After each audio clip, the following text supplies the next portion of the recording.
Hi guys, my name is Waki Atimpo, a level 200 student from the history department. So I'm going to be talking about modern gender related legislation, that being the laws, conferences or conventions, acts of parliament, and also subsidiary legislations.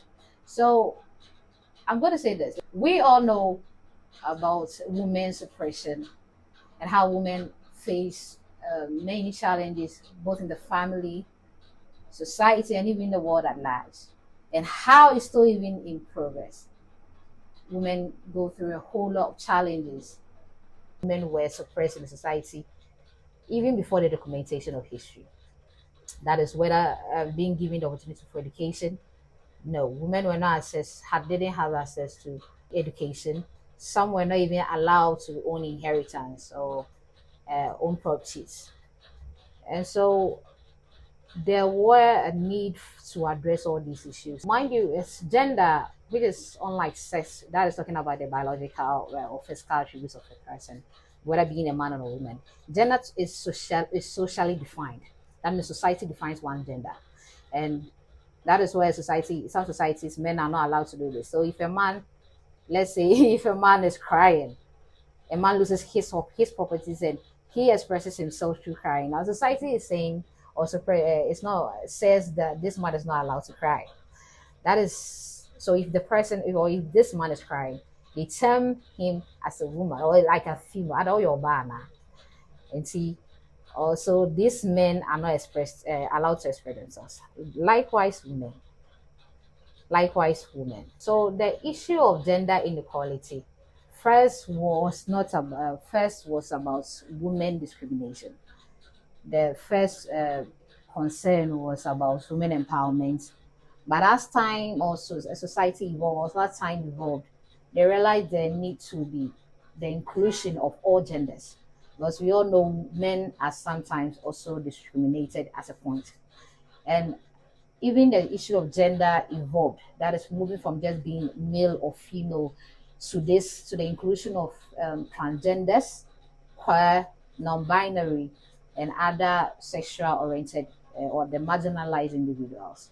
Kind of gave people the exposure about what's actually the need to address this topic. So the founding of the UN, after that's the United Nations, after the Second World War, actually gave, let's say, helped this issue.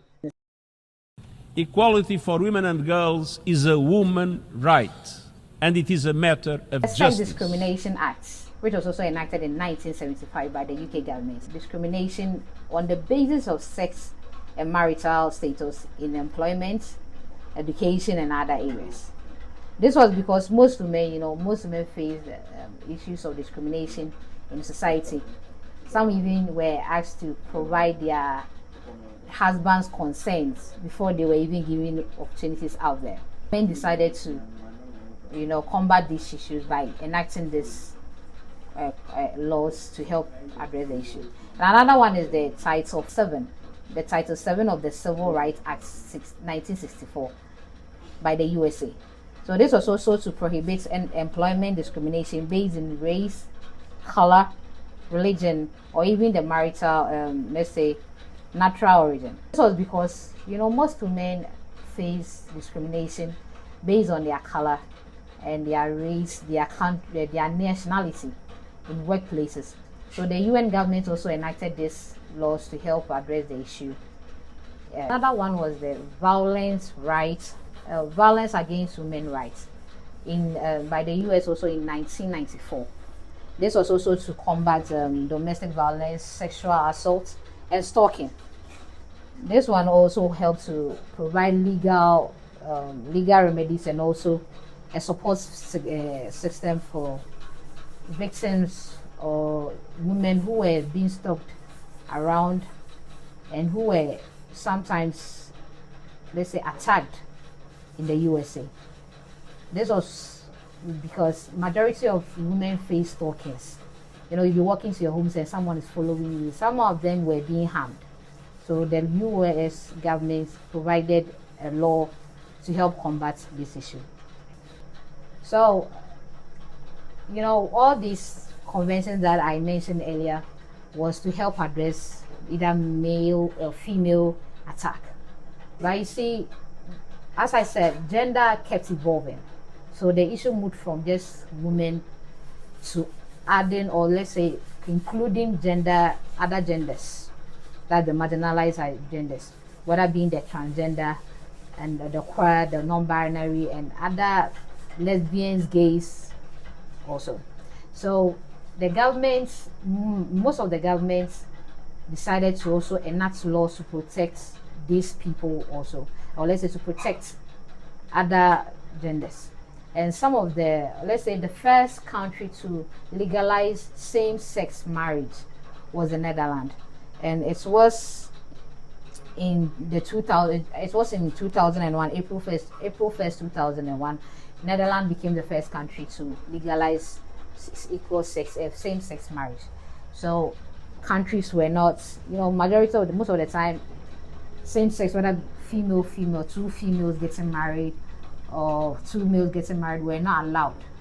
So Netherlands became became the first country to accept that, and it became a guideline, and other countries began following. After Netherlands accepted the same-sex marriage, they brought out some laws, or let's say some lines. They adopted some laws to protect these people, and some of them was the adoption of the Act 2001, which allows same-sex marriage. We also have Equal Treatment Act, which was also enacted in 1994 to prohibit discrimination based on sexual orientation.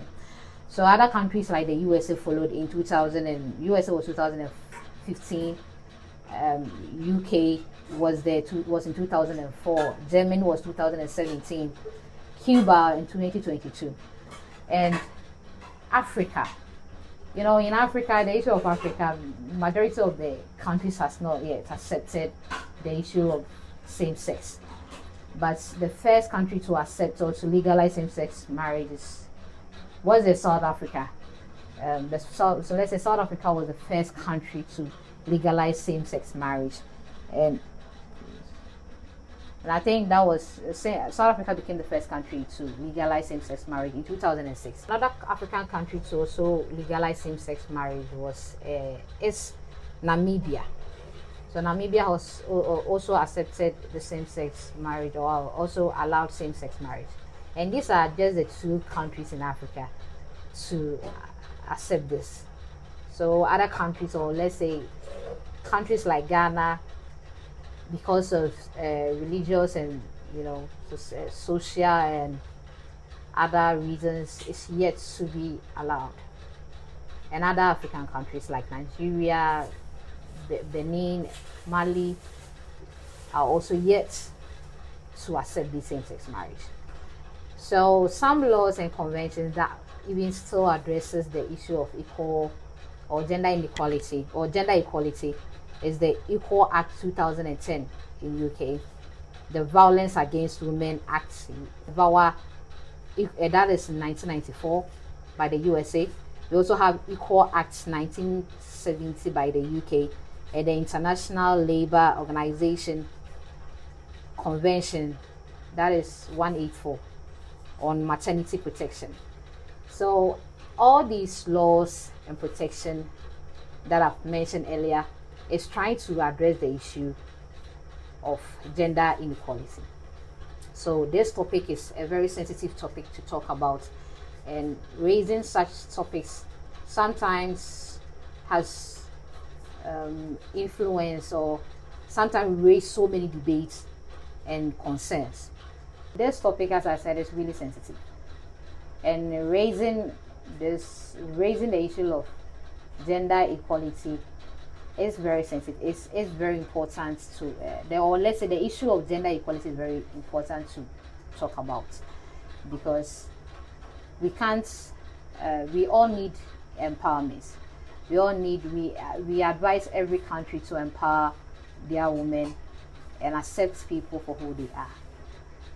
And I think these laws or conventions, the subsidiary legislations, are very, very important to address, or let's say important to enact, to help countries, or let's say to help gender equality to be achieved. Thank you.